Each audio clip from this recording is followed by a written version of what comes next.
Hey, bonjour à tous, j'espère que ça va bien. Benoît Vincent ici pour Ciné Techno. Aujourd'hui, on va parler d'un jeu qui s'appelle The Last Remnant, jeu que j'ai joué sur console PS4. En réalité, Last Remnant, c'est rien de nouveau. C'est un jeu que ça fait déjà 10 ans que c'est sorti, originalement sur la Xbox 360. Il y a 10 ans, en 2008. Il y a un cult following. Vous m'excuserez, je ne connais pas l'expression en français, là, mais justement, là, une masse de gens qui adoraient ce jeu-là. Puis à l'époque, jeu très difficile à faire rouler sur la 360. Il y avait beaucoup de glitch, beaucoup de ralentissements. Alors, Square Enix et Unreal Engine se sont dit pourquoi ne pas gâter justement ces fans-là pour une nouvelle ressortie.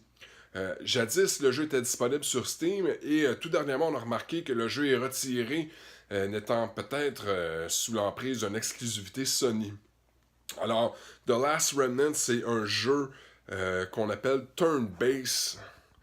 La réalité, c'est que, contrairement à la majorité des jeux turn-based qu'on connaît, où est-ce que c'est joueur après joueur, même si on est une équipe de 4 personnages, à ce niveau-ci, on a plus l'opportunité d'avoir des escadrilles ou des escadrons qui sont composés de chefs et de 3, 4. On peut aller jusqu'à avoir des équipes de 15 joueurs pour pouvoir justement se permettre d'attaquer les créatures.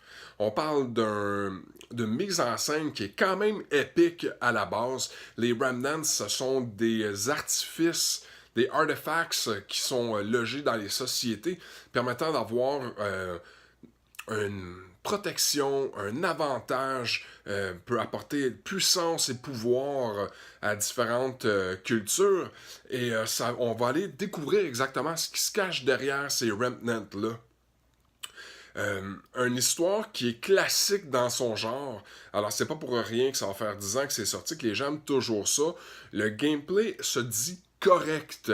Alors, il n'y a rien d'exceptionnel. J'ai pas eu un malin plaisir à découvrir ce jeu-là, mais j'étais quand même satisfait. J'ai joué jadis sur la 360 et je me souviens d'y avoir trouvé plaisir. Puis c'est un peu pour ça que quand que l'opportunité s'est présentée de le réessayer sur PS4, je me suis dit, why not Coconut? Alors, on a ici vraiment une histoire qui est très très classique.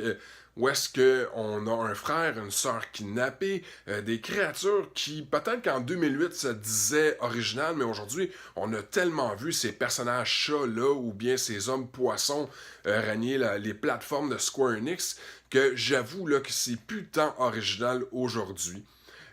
On a un petit peu de difficulté, par contre, justement, parce que on contrôle nos actions à nous, le personnage principal, qu'est-ce qu'on va faire.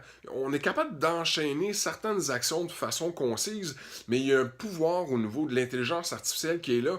Et j'avouerai que dans des moments où est-ce qu'il y a des batailles un peu plus corsées, ça devient difficile de pouvoir se dire, et Colin, j'ai besoin de poser cette action-là, puis c'est juste pas possible.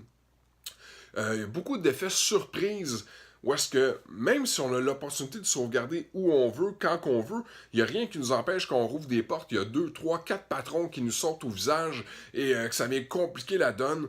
Alors, faut à certains moments faire des choix, dire je sauvegarde, je sur-sauvegarde pour être sûr de pas rien, parce que sinon on recommence de loin, ça fait partie de la mécanique de ce jeu-là. Alors, je me suis fait prendre là, quelques fois au début, où est-ce que j'étais tout simplement pas assez vigilant, puis j'avais des minutes et des demi-heures à me rattraper, justement. Fait que l'autosave est là, la sauvegarde additionnelle est là, mais il faut être vigilant à ce niveau-là. Comme vous le savez, j'irai pas donner de note ou de cote de 6, 7, 9, 10. La réalité, c'est que j'ai trouvé plaisir, même s'il y a certains moments où ce que le graphisme semble vouloir ralentir, la séquence des actions par moment pourrait nous laisser présager que c'est un peu difficile. On voit que le remastered, je sais pas jusqu'à quel point il était vraiment là, à l'affût, à quel point il était bon. C'est clair que de la version que moi j'ai jouée en 2008, je vois tout de suite la différence. Je me rappelle l'avoir joué. Il y a quand même des moments où est-ce que le jeu ralentit, où est-ce que les actions, ça tarde. On voit qu'il y a un mini-lag quand même. Alors je me questionne à savoir est-ce que Unreal Engine, c'est vraiment la solution pour pouvoir mettre des grosses missions, des gros jeux comme cela. C'est un gros RPG, la vérité. Ceci dit, je suis allé par curiosité aller voir le prix qu'ils vendaient sur le PlayStation Network. Vous me corrigerez si je me trompe, là, mais c'est une vingtaine de dollars.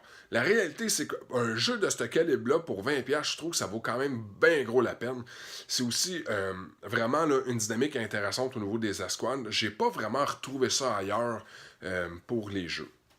Alors, la vérité, c'est que je vous suggère d'aller voir ce jeu-là. Je vous suggère de télécharger la démo, allez voir exactement de quoi il est question. Je suis convaincu que vous allez y trouver plaisir. Les animations sont belles, c'est le but, les cinématiques sont vraiment super intéressantes. On voit qu'il y a une influence excessive au niveau du Japon. C'est pas pour rien que c'est un JRPG. À la fois, faut des fois se déprogrammer le cerveau parce que les babines ne suivent pas les mots. Alors, il faut juste se dire que ça a été voiced over. Alors, sur ce, mon nom c'est Benoît Vincent pour un autre critique signé ciné-techno.com. Là-dessus, je vous dis bon jeu, puis à bientôt.